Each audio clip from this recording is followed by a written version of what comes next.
पार्टियां अभी सक्रिय हैं, दूसरी भी पार्टियां, लेकिन क्या है अभी हमारी सरकार जो है भाजपा सरकार है, हमारे प्रधानमंत्री माननीय नरेंद्र मोदी जी भी भाजपा से हैं और उत्तराखंड में मुख्यमंत्री जो है वो भी गांधी जी भाजपा से हैं, बिहार में भी भाजपा में है सरकार, लेकिन गठबंधन का मतलब है जैसे सरल भाषा में बताते हैं कि चार आदमी जैसे मिलकर कोई काम करेंगे तो चारों के हिसाब से वो काम होगा। मतलब अगर हम चाहेंगे कि हम किसी लोग पे टाइम लगाएं तो दूसरा आदमी बोलेगा नहीं अभी मत लगाओ हमारा बजट कर, वो काम रुक जाएगा।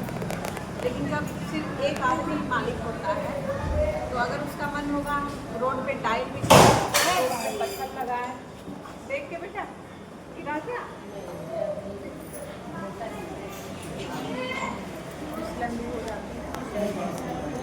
नहीं है तो उसमें क्या है ना, चार लोगों के जब गठबंधन का होता है ना कोई काम, वो काम रुका रहता है। आप कोई भी काम मन से नहीं कर पाते, उसमें सबकी सहमति जरूरी होती है। लेकिन जब हम एकाधिकार रहता है तो हम चाहेंगे तो सब कुछ कर सकते हैं, कोई रोकने वाला नहीं।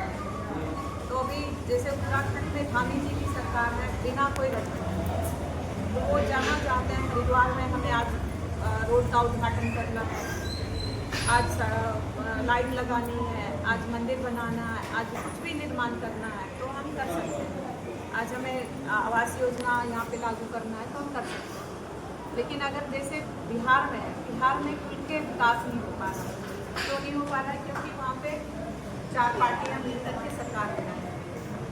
अब हमें क्या करना है कि हमें भी बिहार में अगर पूरी तरह से विकास लाने तो हमें वहाँ वोट यानी भारी मतों से भाजपा को जिताना पड़ेगा, ताकि हमें किसी और पार्टी की से गठबंधन करने की जरूरत ना पड़े।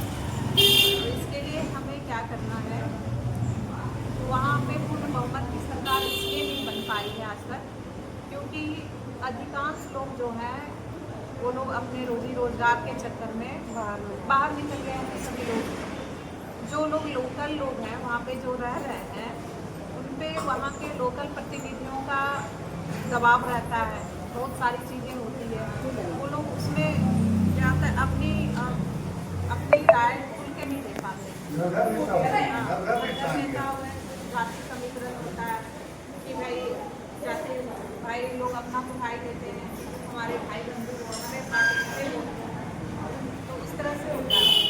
लेकिन जो बाहर है जो समझदार जो यहाँ देख रहे हैं कि भाजपा सरकार कितनी तेजी से प्रगति कर रही है, यूपी में योगी जी के प्रतिनिधित्व में कितना डेवलप हुआ, ठीक है। अभी दिल्ली में भी लोग सोचता था कि कभी दिल्ली में भाजपा का सरकार आ ही नहीं सकती, हरियाणा में आ ही नहीं सकती, लेकिन वहाँ पे भाजपा पूर्ण बहुमत से जीती। तो वहाँ पे कैसे जीती?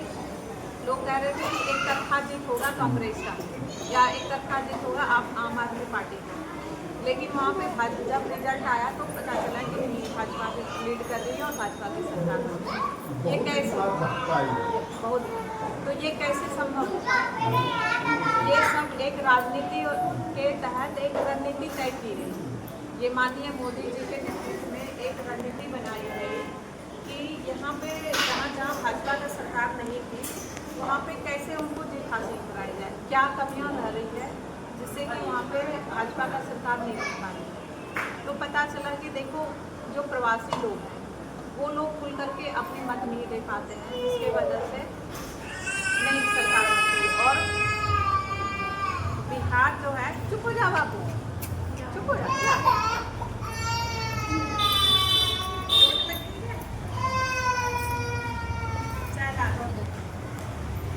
बिहार इन चीज़ों में सबसे अग्रणी इसलिए है क्योंकि बिहार के 45% जो है हमारे भाई बहन सब बाहर वाले क्या है कि अपनी आर्थिक स्थिति की वजह से वोट देने जा नहीं पाते, जिनसे उनका वोट बच जाता है। दूसरा जो बाहर रह के मकान बना लिए हैं, यहाँ पे अस्थायी हो गए, तो वो सिर्फ वोट दे नहीं पाते हैं। तो इस बार रणनीति क्या बनाई गई है कि जितने भी बाहर के जो राज्यों में रह रहे हैं, चाहे वो दिल्ली में रह रहे हैं या उत्तराखंड में या मुंबई में, उन सबको एक जगह एकत्रित करें, ठीक है। और वो मान लो हरिद्वार में हमारे बिहार के 2 लाख लोग रहते हैं। अगर 2 लाख लोग आप जा करके वहाँ पे अपना मदद करें, यानी कि 2 लाख के हिसाब से आप समझ लो कि सारे राज्यों को मिला के कम से कम 50 लाख की संख्या हमारी बाहर है। तो उनको अगर हम भेजें वहाँ बिहार में मत देने के लिए, वोट देने के लिए, जो वोट नहीं है जिनका, वो क्या करेंगे, अपने परिवार को जाके समझाएंगे कि आपको वोट देना। जैसे मैं जाऊँगी, मैं खुद भी जाऊँगी, मेरा मुंगेर जिला पड़ता है, मुंगेर जिला में ससुराल भी है और मायका भी है। तो वहाँ के जो 8-10 गाँव हैं वो तो समझो हमारे रिश्तेदार ही हैं, ठीक है। कोई ससुराल के नाते से रिश्तेदार है, कोई मायके के नाते से रिश्तेदार है। तो अब हम जब यहाँ से हम वहाँ पे जाएँ